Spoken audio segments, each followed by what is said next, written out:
Une course Roissy-Paris à 247 €. C'est 4 fois le tarif normal. Ce chauffeur de taxi clandestin tente d'arnaquer un couple de Thaïlandais qui filme la scène. Pay me. Les touristes tentent de négocier, lui demandent de montrer sa carte professionnelle ou de les conduire à un poste de police. Mais le conducteur devient agressif et réclame la somme pour déverrouiller les portières. Les passagers finiront par payer 200 €. Nicolas connaît-il? Top, votre chiffre porte-bonheur. Oui. 7. Stop. Non mais franchement, C'est d'où cool. le 7, mais le 13. Ah ouais, mais non, ouais. Il y a trop de chiffres. Non mais d'où le 7. Ouais, elle a trop de chiffres. Il y a le 13, il y a le 7, il y a tout. Alors qu'est-ce que c'est le 11 novembre? Bon écoutez, j'ai fait un bac L, alors je suis censée savoir mais je connais rien. C'est férié, c'est pas prise de la Bastille.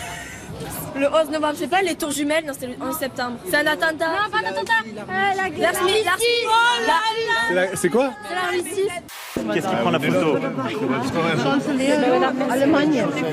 Chancelier Allemagne. Regardez les photographes. C'est fantastique. Ah moi, ça m'arrive à moi, une petite bonne femme comme moi. Mais ne dites pas une petite bonne femme. Merci. Merci mille fois. Pour tous les sonotones, Ok, maison de retraite. Attends, MC André, t'es prêt? 21 novembre, mauvaise herbe au cinéma, il faut y aller. Et si vous n'aimez pas, André va vous rembourser. Parce qu'il est blindé. 3 César, Molière, André est blindé. Blindé, tu fais ça comme ça. Blindé. Euphorie cette nuit à Montpellier.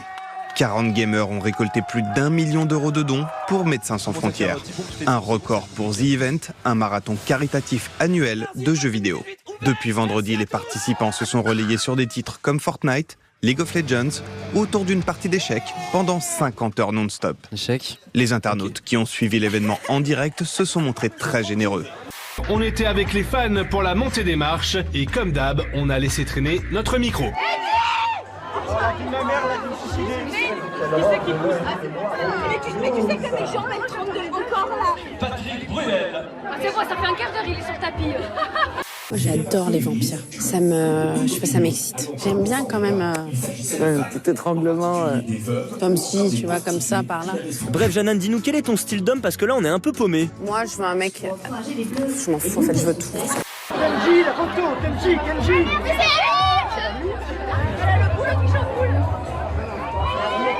On y va.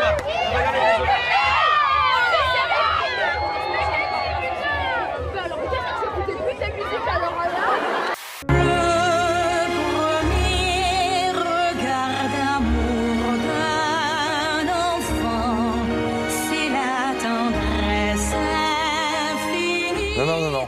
Oh, la douce. On arrive sur un petit moment de change. Est-ce que vous voulez qu'on vous laisse peut-être et qu'on revienne dans 2 minutes? Oui, c'est beau. Ça vous embête pas? Non, ça m'embête pas, c'est beaucoup mieux. On va faire ça. Écoutez, on va pas les déranger Merci. pendant un moment de change. On va revenir dans quelques minutes. Agathe, si ça vous dérange pas, parler de la nuit, parce que là, c'était vraiment pas le moment. C'est les aléas de la maternité. On n'entend pas toujours au bon moment. Marie Boulet. Ils sont juste heureux. Et pour ça...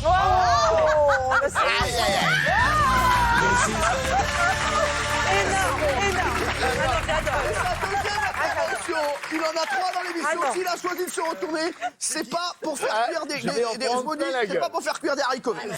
Alors je crois que la libération de la parole pour pouvoir dire qu'on a été violé, abusé, était nécessaire. Après, ça a donné aussi à beaucoup de femmes l'impression que dès qu'il y a quelque chose qui ne leur plaisait pas, elles avaient le droit de porter plainte. Je suis désolée, quand un homme aide une femme à remettre son manteau, s'il lui touche l'épaule, c'est pas ce que j'appelle un abus.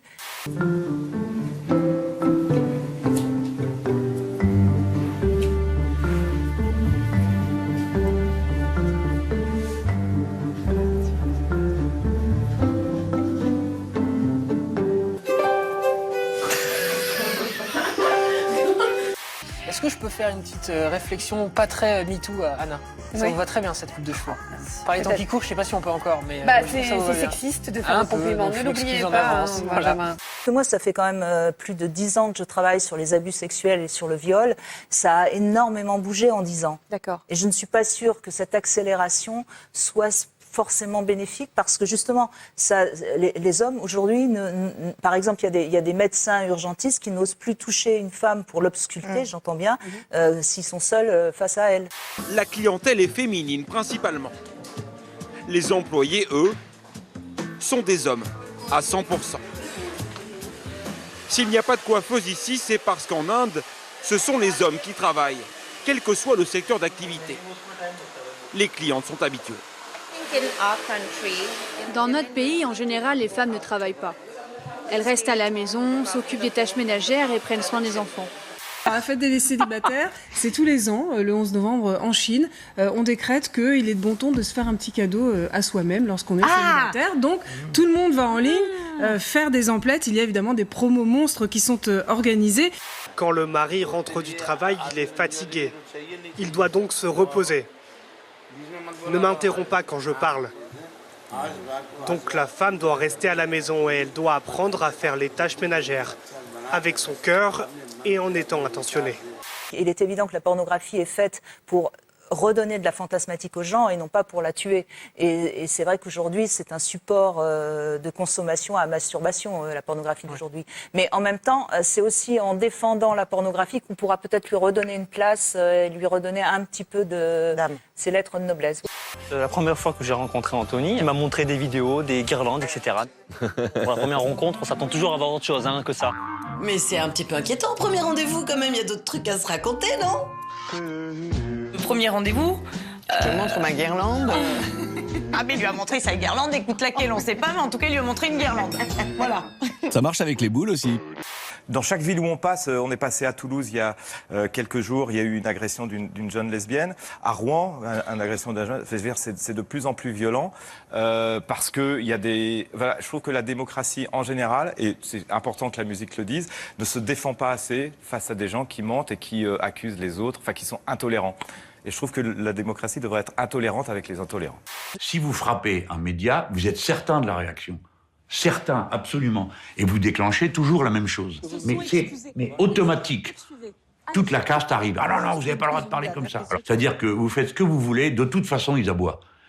Alors, il faut savoir le manier pour qu'ils aboient du bon côté, dans le bon sens, qu'ils s'énervent du bon côté. Vous devriez être un père qui réfléchit un peu plus, Castaldi. Alors, retournez-moi, je ne veux plus voir ta gueule. Et pour enfoncer le clou de sa coolitude, il termine tout fier en disant « Merci à tous les deux, Charline Vanhoenacker. » J'ai bien fait de rester, effectivement. Oui, voilà. Comme disait Brice Denis, ça farte, hein.